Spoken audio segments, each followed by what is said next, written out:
At a family meeting, my parents casually mentioned they would use my inheritance to pay off my sister's debts. I just let them talk because they had no idea I'd already transferred all my assets into a trust fund they couldn't touch. I need you to understand something right from the start. I'm not the villain in this story, even though my family spent the better part of 3 months trying to convince me otherwise. I'm the guy who showed up to every Sunday dinner, who remembered birthdays, who loaned money I never expected back. I'm also the guy who learned to read a room, and that Sunday in March, the room was screaming at me to shut up and listen. My parents' dining room always smelled like lemon polish and my mother's lavender perfume. That day, it smelled like ambush. My father sat at the head of the table with his reading glasses perched on his nose, a leather portfolio open in front of him. My mother kept smoothing the tablecloth even though there wasn't a wrinkle in sight. My sister Angela sat across from me, her eyes red-rimmed, tissue clutched in one hand like a prop in a play I hadn't been given the script for. "We need to discuss the family finances," my father said, and I felt my stomach drop even though I didn't know why yet. I nodded. Sipped my coffee. It had gone lukewarm. "Your sister is going through a difficult time," my mother added, reaching across to squeeze Angela's hand. "We're all going to need to come together as a family." Angela dabbed at her eyes. She'd always been good at crying on cue. "I'm not being cruel, it's just a fact. When we were kids, she could summon tears faster than I could tie my shoes, and it got her out of every punishment, every consequence, every mess she made." "What kind of difficult time?" I asked, keeping my voice level. My father cleared his throat. "Angela has accumulated some debt. Significant debt. The interest alone is becoming unmanageable." I waited. The clock on the mantel ticked. Outside, someone's dog barked twice and went silent. "How much?" I asked. $240,000, Angela whispered. I actually laughed. I couldn't help it. It just burst out of me like air from a popped balloon. "I'm sorry, what?" "It's not funny, Marcus," my mother said sharply. "Mom, that's $250,000. How does someone even—" I stopped myself, took a breath. "What happened?" Angela launched into her explanation. It was a masterpiece of deflection and passive voice. Things happened to her. Investments went wrong. Business partners betrayed her trust. Credit cards got out of hand. She never once said I spent or I chose or I ignored the warnings. I'd heard versions of this story before. Smaller amounts, different crises. Each time, my parents had helped. Each time, I'd been told it was just this once and she's learned her lesson.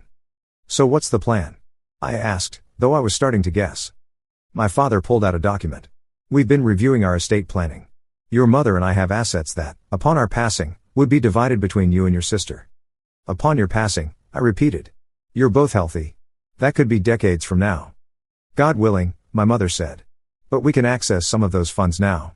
We can take out a reverse mortgage on the house, liquidate some investments. You'd be leveraging your retirement to pay off Angela's debt. We'd be helping our daughter," my father said, and there was steel in his voice now. I looked at Angela.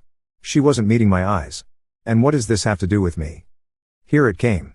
My father slid the document across the table. "We'd be adjusting the inheritance distribution. Given that these assets would be used for Angela's benefit now, it would be equitable to adjust your share accordingly." I didn't touch the paper. "Define adjust." "The remaining estate would be divided 70-30, he said. 70% to Angela, to account for the advance distribution." My mother jumped in quickly, her voice bright and false. "But darling, you're doing so well. You have your business, your investments. Angela needs this help. You'd want to help your sister, wouldn't you?" The thing is, I would have helped Angela. If she'd come to me directly, if she'd owned her mistakes, if there'd been a real plan for change, I might have written a check myself. But this wasn't help. This was a hostage negotiation where I was both hostage and ransom. "Let me make sure I understand," I said slowly. "You're going to destroy your financial security to bail out Angela. And you're going to penalize me in the inheritance because you think I don't need it as much." "We're not penalizing anyone," my mother protested. "What would you call it?" "We're being fair," my father said. "We're giving Angela what she needs now, and adjusting the future distribution to reflect that." I sat back in my chair. Something hot and sharp was building in my chest, but I kept my face neutral. "When did you decide this?" "We've been discussing it for a few weeks," my mother said. "And you're telling me now because?" "Because we wanted to be transparent," my father said. "We're a family. We wanted you to understand the reasoning." Transparent. That was almost funny. What they meant was they'd already decided, already drawn up the papers, and now they were informing me. There was no discussion to be had. The verdict was in. I thought about my grandmother, my father's mother. She'd died 8 years ago and left me $50,000. She'd left Angela nothing, not out of spite, but because Grandma Pearl had been sharp as a tack right up until the end, and she'd seen what I saw. She'd told me once, near the end, Marcus, don't let them make you small to make her comfortable. I'd used that $50,000 to start my business. Turned it into $300,000 in 5 years, then $700,000, then more. I'd been careful. Smart. I'd learned to invest, to diversify, to protect what I'd built. And my parents wanted to give most of their estate to Angela because she'd blown through more money than most people see in a lifetime. I need to think about this, I said. What's there to think about? Angela spoke for the first time since her debt confession, and her voice at edges now. Are you really going to be selfish about this? I'm not being selfish. I'm being thoughtful. We're asking you to support your family, my mother said. You're asking me to subsidize Angela's irresponsibility by accepting less of what you intended to leave me. It's our money, my father said quietly. We can do what we want with it. And there it was. The trump card. The conversation ender. It was their money, and they were absolutely right. They could light it on fire if they wanted to. But the way they were looking at me, like I was the problem, like my hesitation was the real issue here, that's what broke something inside me. You're right, I said. It's absolutely your money. Do whatever you think is best. My mother's face lit up. Oh, sweetheart, thank you for understanding. I need to go, I said, standing. I have a meeting tomorrow morning I need to prepare for. I left before they could say anything else. Got in my car, drove home, and sat in my driveway for 20 minutes with the engine off, just breathing. Here's what they didn't know, what nobody knew. I'd seen this coming. Not the specific scenario, not the exact amount of Angela's debt or the precise percentage they'd chosen. But I'd seen the pattern. I'd watched my parents bail out Angela over and over, watched them stretch themselves thin to catch her every time she jumped off another financial cliff. And I'd realized, about 2 years ago, that when the time came, they'd expect me to be okay with getting less because I needed it less. So I'd protected myself. 6 months ago, I'd met with an estate attorney named Patricia Chen. She was 50-something, wore expensive but understated suits, and had a way of asking questions that made you realize you hadn't thought things through as well as you believed. What are you worried about?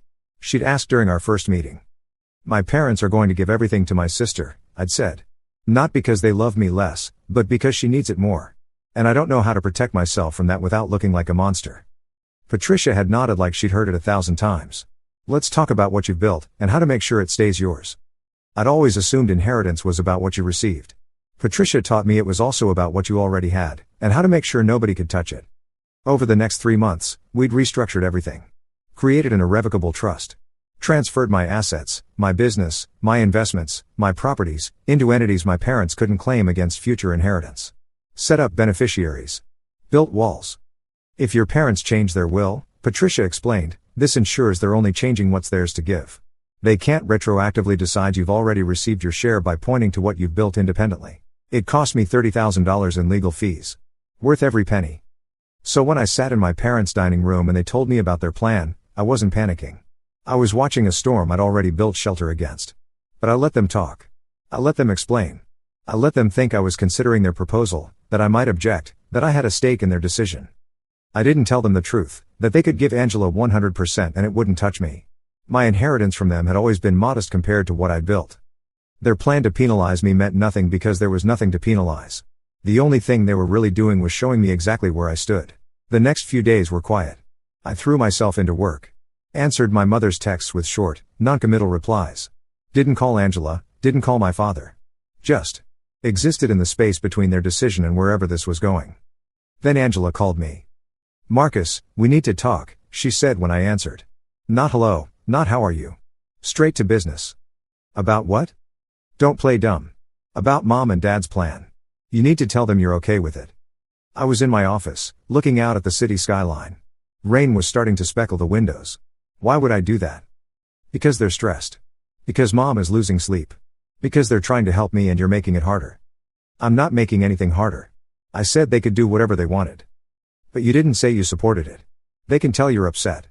I am upset, Angela. They're giving you most of their estate because you can't manage money. That's not fair. Tell me which part isn't accurate. Silence. Then, you've always been like this. Looking down on me.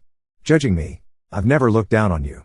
I've watched you make the same mistakes over and over while everyone else cleaned up the mess. I'm trying to change. Are you? Because this feels like the same story with more zeros. I have a plan this time. A real plan. I'm working with a financial advisor, I'm cutting expenses. You're $240,000 in debt.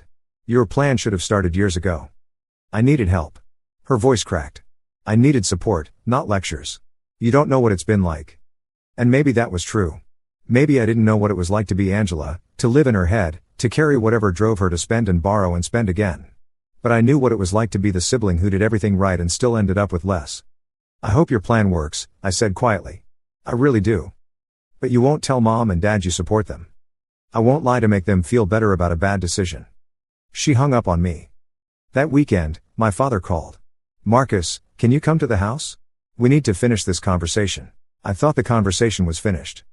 There are papers to sign. Formalities. What papers would I be signing? A pause. Acknowledgement of the adjusted distribution. I closed my eyes. You want me to legally acknowledge that I agree to receive less. It's standard when we're restructuring the estate. It wasn't standard. I knew that now. Patricia had taught me enough. This was about covering bases, making sure I couldn't contest later. They wanted my signature on their plan.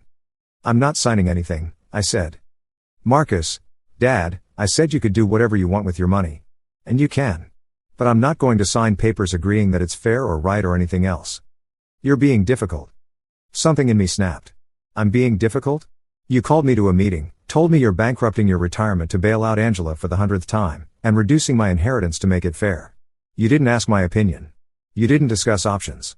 You informed me. And now I'm difficult because I won't sign off on it? Watch your tone. No. The word came out hard. No, I don't think I will. You want to do this? Fine. Do it. But don't ask me to smile and pretend it's reasonable. Your mother is very upset. Then maybe you shouldn't have put her in this position. I hung up. My hands were shaking. I'd never talked to my father like that. Never pushed back so hard. It felt terrible and liberating and terrifying all at once.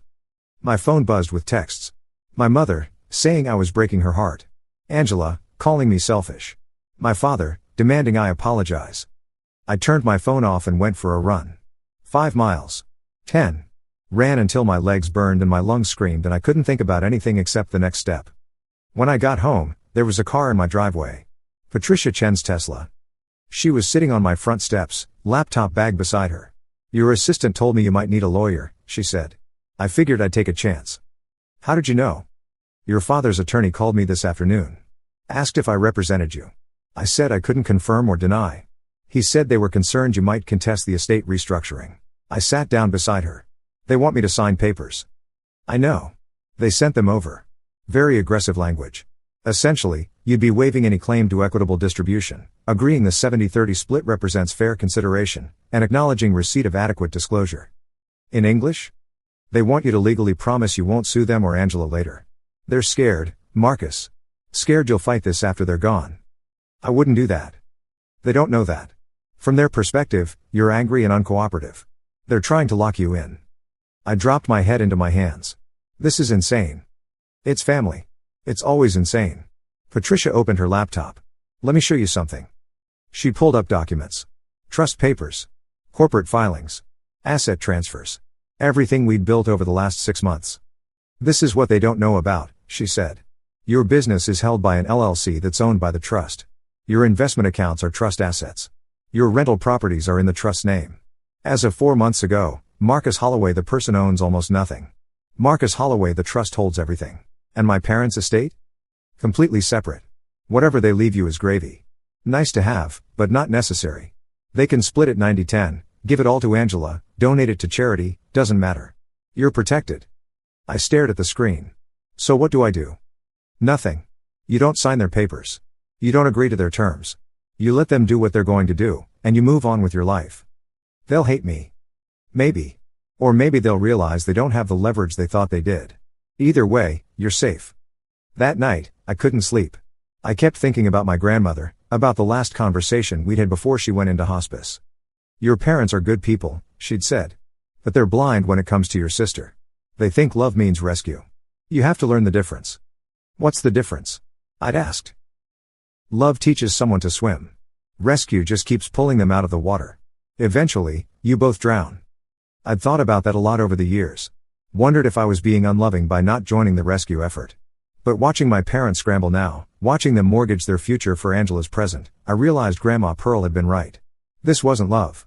This was drowning. Monday morning, I called my father. I'm not signing your papers, I said.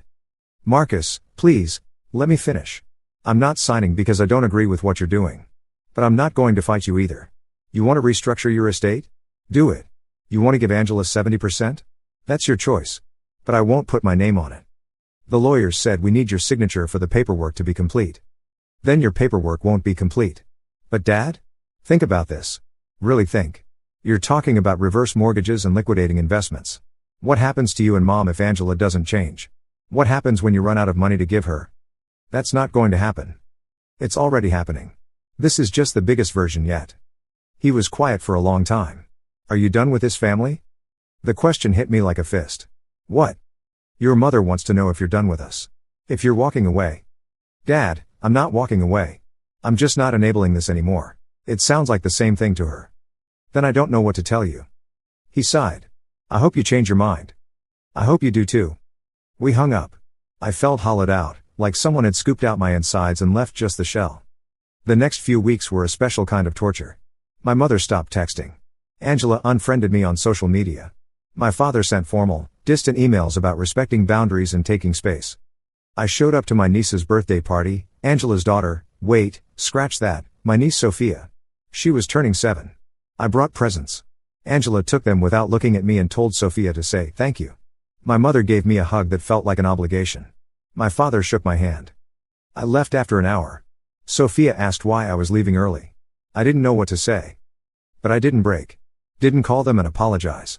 Didn't offer to sign their papers. I just held the line. 3 months after that family meeting, my mother called me at work. Marcus? Can you come to the house? Your father is very upset. I drove over expecting another ambush. Instead, I found my father at the dining room table, that same leather portfolio open, but this time his face was gray. What's wrong? I asked. My mother wrung her hands. The reverse mortgage fell through. The bank said our income isn't sufficient to guarantee the loan. And the investment liquidation? I asked quietly. Would trigger massive capital gains taxes, my father said. We'd lose nearly 40% to taxes. I sat down slowly. So you can't access the money. Not without destroying our retirement. The financial advisor ran the numbers. If we do this, we'll be broke within 10 years. I looked at Angela. She wasn't there. Where's? We haven't told her yet, my mother whispered. We wanted to talk to you first. Why? My father met my eyes. Because we made a mistake. We got caught up in wanting to help Angela, and we didn't think through the consequences. We're in our 70s, Marcus. We can't afford to be broke. I should have felt vindicated. Triumphant. I felt sad. So what are you going to do? I asked. We don't know, my mother said. We can help Angela with some of the debt. Maybe 50,000. But not all of it. Not even close. And the inheritance restructuring? We're not doing it, my father said. We're keeping the original 50-50 split. We wanted you to know. I nodded slowly. Does Angela know? Not yet. We're telling her this weekend. My mother's voice trembled. She's going to be devastated. She'll survive, I said. She always does. Marcus, my father started, then stopped. Were you ever going to sign those papers? No. Even if we'd begged? Even then. He studied me. You knew, didn't you? You knew we couldn't really do it. That's why you weren't worried. I thought about lying. Thought about protecting the truth. But I was tired of games. I protected myself, I said carefully. I have a trust. My assets aren't part of anyone's inheritance calculations. Whatever you leave me is separate from what I've built. My mother's eyes widened. When did you? 6 months before you called that meeting. The silence was immense. You didn't trust us, my father said finally. I trusted you to do exactly what you tried to do. My mother started crying. Real tears this time, not Angela's theatrical ones. We weren't trying to hurt you. I know. You were trying to save Angela. But in the process, you were willing to sacrifice me. You just dressed it up as fairness. That's not what we meant. Mom. It's exactly what you meant. You looked at Angela drowning and me swimming, and you decided the swimmer could afford to give up his life preserver. My father closed the portfolio. I don't know how to fix this. You don't fix it. You learn from it. What's the lesson? He asked, and he sounded ancient. That loving someone doesn't mean protecting them from every consequence. Sometimes it means letting them face the mess they made so they can actually change. What if she can't change? My mother whispered. Then she can't. But that's not your emergency to solve anymore. I left them there, sitting in that lemon polish and lavender room, facing the reality that love and rescue aren't the same thing. Angela declared bankruptcy 4 months later. It was ugly. She had to sell her house, downgrade her car, move into a smaller place. My parents helped where they could, paid for the bankruptcy attorney, helped with Sophia's school costs. But they didn't bail her out. Couldn't bail her out. She didn't speak to me for a year. Then one day, she showed up at my office. No appointment, just walked in looking tired and older than her years. "I need to say something," she said. I gestured to a chair. She sat. "I was angry at you for a long time," she said. "Angry that you wouldn't help, wouldn't sign their papers, wouldn't make it easier. I know. But I get it now. You were right. If Mom and Dad had given me that money, I would have blown through it. I hadn't actually changed. I was just looking for the next rescue. And now? Now I've been in credit counseling for 8 months. I've been working 3 jobs. I've been facing what I did instead of running from it. It's awful. But I'm doing it." I nodded. "I'm proud of you. Don't." Her voice cracked. "Don't be proud. I'm still digging out. I'm still underwater. I just wanted you to know that I understand now. You weren't being selfish. You were being smart. Angela, and I'm sorry. For everything. For the things I said, for the way I made you the villain. You weren't the villain. Neither were you," I said. "You were drowning. People who are drowning grab at anything." She smiled sadly. "Even their brother?" "Especially their brother." We didn't hug. Didn't make grand promises about rebuilding our relationship. Just sat there for a few minutes, 2 people who'd survived a storm. After she left, I called Patricia. "I want to add something to the trust," I said. "What's that?" "An education fund. For my niece. Full ride to any college she gets into, trust pays for it directly. But only if she maintains certain grades and stays out of debt." "Teaching her to swim instead of drowning?" Patricia said. "Something like that. That was 2 years ago. My parents and I have an okay relationship now. Not what it was, but not nothing. They understand I love them, but I won't set myself on fire to keep anyone warm. Angela and I text sometimes. She's still rebuilding. Still struggling. But she's doing it herself, and that matters. And me? I'm okay. Better than okay. My business is thriving. My trust is solid. I sleep well at night knowing I protected myself without destroying anyone else." But the story doesn't end there. Because life never wraps up as cleanly as we want it to. 6 months after Angela's bankruptcy, my mother was diagnosed with early-stage Alzheimer's. The call came from my father on a Tuesday afternoon. His voice was steady but hollow, like someone had scooped out everything behind his words and left just the shell of them. "Your mother has been having some memory issues," he said. "We saw a specialist. It's Alzheimer's.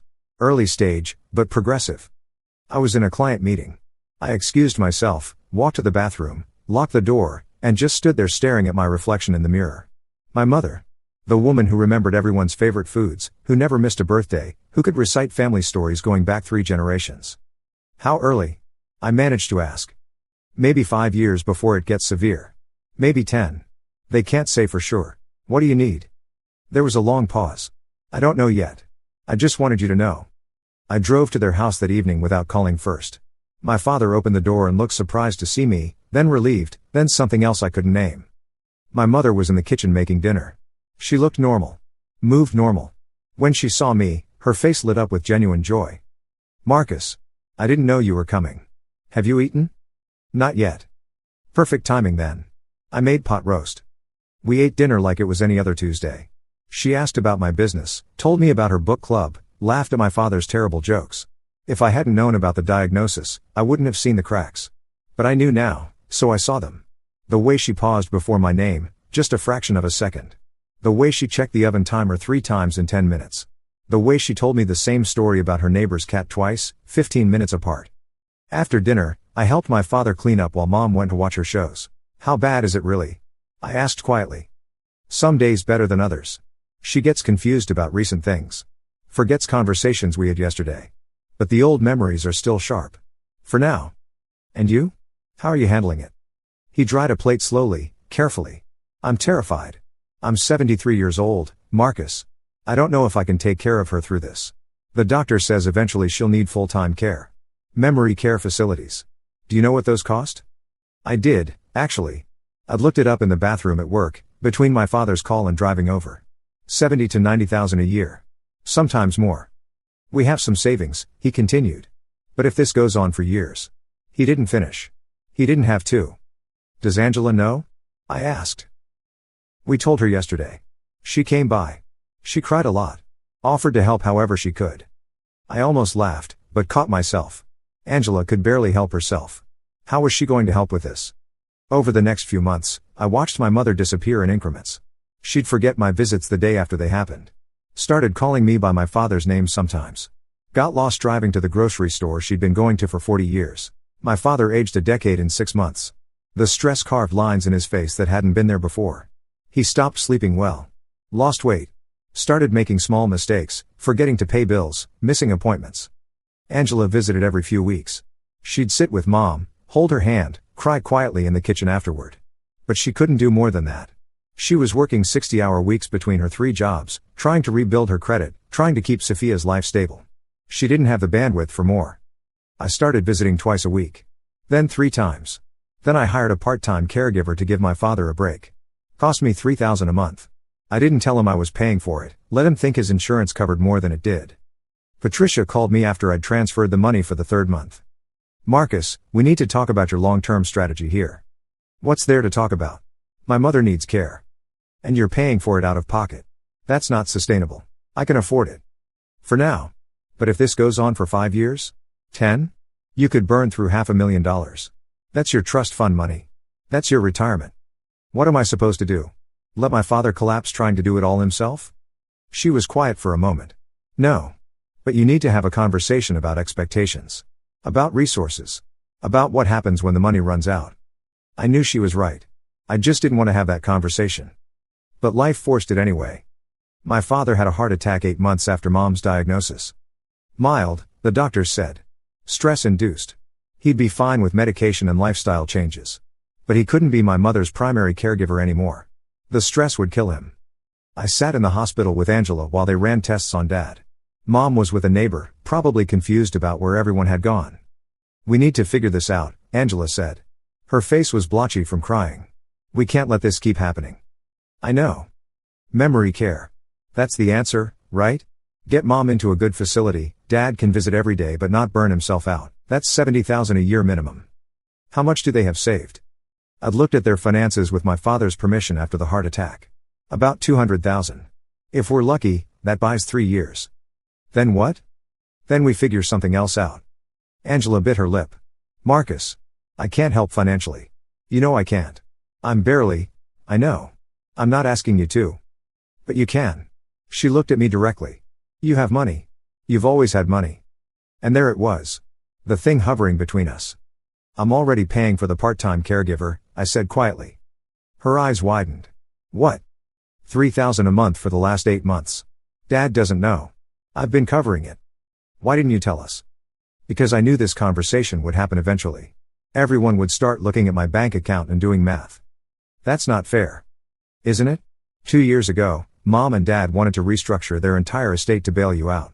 Now you're sitting here, doing calculations about how much I could contribute. She flinched. I'm not asking you to pay for everything. But you're thinking it. And pretty soon, Dad will be thinking it. And then Mom, if she was still able to think clearly, would be thinking it too. So what? You're just going to let them run out of money? Let Mom end up in some state facility? I didn't say that. Then what are you saying? I closed my eyes. Felt the hospital fluorescence burning through my eyelids. I'm saying I need to think. I need to figure out what I can actually do without destroying my own future. Your future? Angela's voice rose. Marcus, Mom is disappearing. Dad almost died. This is happening right now. And I'm here. I've been here. I've been paying bills and hiring caregivers and showing up 3 times a week. What have you been doing besides crying about how hard everything is? The words came out harsher than I meant them. Angela stood up, grabbed her purse. I'm doing the best I can, she said. I'm sorry that's not good enough for you. She left. I sat there in the hospital waiting room, surrounded by other people's crises, and felt something break open inside my chest. When the doctors finally let me see my father, he looked smaller than I'd ever seen him. Tubes and wires and machines beeping quietly. Marcus, he said. His voice was raspy. Your mother, Mom's fine. Neighbor is with her. I'll pick her up after this. We need to move her into memory care. Soon. I can't do it anymore. I know. I'm sorry. His eyes filled with tears. I'm sorry I failed her. Failed you both. Dad, you didn't fail anyone. That meeting. 2 years ago. The inheritance thing. I was so wrong, Marcus. I was trying to fix Angela and I almost lost you. And now. He gestured weakly at himself, at the hospital room. Now I can't fix anything. I pulled a chair close to his bed. You don't have to fix everything. But your mother, we'll figure it out. Together. But Dad, I need you to understand something. I'll help. I want to help.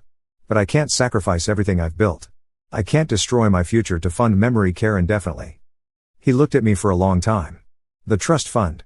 That's what kept you safe from our plan before. Yes. And now you need it to keep you safe from this. I need it to keep all of us safe. If I drain everything I have, what happens when you need help? When Angela's daughters need something? When the next crisis hits? You're thinking like your grandmother, he said finally. Is that a bad thing? No. I think it's the only thing that's kept you afloat while the rest of us drowned. Over the next few weeks, we made a plan. A real one, this time.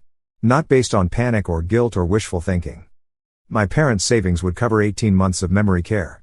I would match it dollar for dollar, extending that to 3 years. After that, we'd look into Medicaid, veterans benefits if applicable, and other resources. Angela would contribute by being physically present, visiting Mom, giving Dad breaks, handling the logistics she could manage without money. It wasn't perfect. It meant my mother might end up in a less expensive facility eventually. It meant hard conversations about quality of life and financial reality. But it was honest. And it was sustainable. Patricia reviewed the plan and gave her approval. You're protecting them without destroying yourself. That's all you can do. But doing it felt different than planning it. I helped move my mother into memory care on a Thursday morning in October. The facility was nice, not luxury, but clean and well staffed, with gardens and activities and people trained to handle patients like her. Mom didn't understand what was happening. She kept asking when she was going home. Kept looking at me with confusion and hurt, like I was betraying her. My father held her hand and lied, said it was just for a little while, just until she felt better. She believed him. That was the worst part. Watching her believe a lie because the truth was too big for her shrinking mind to hold. I drove home with my hands shaking on the wheel. Called Patricia from my car. I just put my mother in a memory care facility, I said. And I'm already doing math on how long until I have to move her somewhere cheaper. You're doing what you can afford to do. It doesn't feel like enough. It never does. But Marcus, if you drain your trust for this, what happens in year 4? Year 5? You can't save everyone. You can only save yourself and hope that keeps you strong enough to help the others.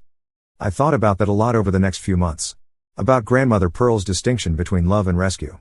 About swimming versus drowning. My mother lived in that memory care facility for 14 months before her condition deteriorated enough to require medical nursing care. More expensive. More intensive. The kind of care that could bankrupt a family in 2 years. My father and I sat down with Angela and ran the numbers. We had options, none of them good. Cheaper facilities. Medicaid qualification, which meant spending down every asset until they were broke. Bringing Mom home with full-time nursing care, which would cost the same but destroy Dad's health. What if I sold my business? I said suddenly. They both stared at me. What? Angela said. My business. I've had offers. I could sell it, put the money toward Mom's care. No. My father's voice was sharp. Absolutely not. Dad. No. I watched my mother die, Marcus. Cancer. Took 3 years. Cost everything my father had saved. He spent his last 20 years in a tiny apartment, barely scraping by, because he'd given it all to keep her alive another year. I swore I'd never do that to you kids. This is different. It's not. It's the same pattern. Sacrificing the future for the present. I won't let you do it. So what then? We just give up? Angela spoke quietly. We let her go to Medicaid care. We visit as much as we can. We accept that we can't buy our way out of this. I wanted to argue. Wanted to say there had to be another way. But I looked at my father's face and saw the truth there. He'd already made peace with this. Already understood that loving someone sometimes means accepting you can't save them, only accompany them to the end. We moved Mom to a Medicaid facility 3 months later. It was clean but institutional. Shared rooms. Overworked staff. The kind of place that does its best with too little resources. She lasted 6 more months. I visited 3 times a week. Sat with her even when she didn't recognize me. Held her hand while she asked for people who'd been dead 20 years. My father came every day until the end, even though she'd forgotten his name, forgotten their life together, forgotten everything except sometimes the feel of his hand in hers. Angela came when she could. Brought Sophia sometimes. Mom would smile at them without knowing who they were. The day Mom died, I was in a meeting. My father called. I left immediately, drove 90 in a 65 zone, but she was already gone by the time I got there. She looked peaceful. Smaller than I remembered, like the disease had folded her down to something essential and spare. My father sat beside her bed, holding her hand, tears running down his face. "She's free now," he said. "Finally free." At the funeral, people said all the usual things. "She's at peace. She's in a better place. It's a blessing." Maybe it was. Maybe death was better than the half-life she'd been living. But it didn't feel like a blessing. It felt like loss. Pure and absolute. During the reception afterward, Angela pulled me aside. "I need to tell you something," she said. "Now? Especially now." She took a breath. "I've been paying off my debt. All of it. It took 2 years, but I'm almost clear. And I've been saving. Not much, but something. And I need you to know that when Dad needs help, I'll be there. Maybe not with a lot of money, but with something. I won't make you carry it all alone." I looked at my sister. Saw the person she was becoming, the person who'd emerged from bankruptcy and 3 jobs and finally facing her own mess. "Thank you," I said. "Thank you for not giving up on us. On me. You could have walked away from all of this. From the inheritance drama, from Mom's care, from all of it. But you didn't. Neither did you. I'm trying not to. Some days are harder than others." We stood there in our black clothes, in the church basement that smelled like coffee and casseroles, and something shifted between us. Not forgiveness, exactly. Not reconciliation in any complete way. Just recognition. 2 people who'd survived the same storm and were still standing. My father lived 18 more months. Heart attack in his sleep. Quick and painless, the coroner said, which felt like the only mercy in the whole situation. His estate, after everything was said and done, came to $85,000. Split 50-50, like he'd always originally intended. Angela and I each got $42,500. I put mine in the trust. She put hers toward Sophia's college fund. At Dad's funeral, I looked around at the family that remained. Angela and her daughter. Some cousins. My grandmother Pearl's sister, 92 years old and sharp as ever. Not much, but enough. After the service, Great-Aunt Marie pulled me aside. "Your grandmother would be proud of you," she said. "I don't know about that." "I do. She told me once, right before she died, that you were the one who understood. The one who knew the difference." "Between what?" "Between loving someone and losing yourself to save them." She patted my hand with her papery fingers. "She said you'd have to learn it the hard way." Looks like she was right. Now, 3 years after that first family meeting, I think about all of it. The trust fund that saved me. The boundaries that cost me. The money I spent anyway, despite the protection, because love is complicated and messy and doesn't fit into neat legal structures. I think about my mother asking when she could go home, and my father lying to make her feel safe. I think about Angela, working 3 jobs, learning to swim in the deep water. I think about the inheritance that turned out to be $42,000 instead of whatever I'd imagined, and how it didn't matter because I'd already built my own. The trust fund sits there, quieter now but still strong. It protected me from my family's chaos without abandoning them to it. It let me help without drowning. It was the thing that saved me so I could save what mattered. Patricia and I still meet quarterly. She's more friend than lawyer now. "Do you regret it?" she asked me last month. "Setting up the trust? Protecting yourself?" "No. Not even a little?" I thought about it. Really thought. If I hadn't protected myself, I couldn't have helped them at all. I would have been underwater too. The trust gave me a life raft. I couldn't save everyone, but I could throw out ropes to the ones who were trying to swim. That's very philosophical. I've had a lot of time to think about it. She smiled. "For what it's worth, I think you did good, Marcus. Better than most people would have. Maybe. Or maybe I just did what I had to do to survive with my humanity intact. Here's what I know now that I didn't know during that first family meeting. Protecting yourself isn't selfish. It's necessary. It's the thing that lets you actually help people instead of just drowning alongside them. And the trust fund wasn't about greed or mistrust or keeping score. It was about understanding that love has to have boundaries, or it becomes something else entirely. Something that destroys everyone involved. My grandmother knew that. She tried to teach me. But some lessons, you have to learn with your whole life, not just your mind. I learned it. Finally learned it. And on the days when I still question myself, when I wonder if I could have done more, been more, given more, I think about my mother in that first memory care facility. I think about the 14 months I helped pay for, the visits I made, the hand I held even when she didn't know whose hand it was. I think about my father, dying peacefully in his sleep instead of broken and destitute. I think about Angela, finally learning to swim. And I think about the trust fund, sitting there protecting what I built, letting me be generous without being destroyed. That's what the trust was always for. Not to keep me rich. But to keep me whole. So I could love my family without losing myself. And in the end, isn't that what we're all trying to do?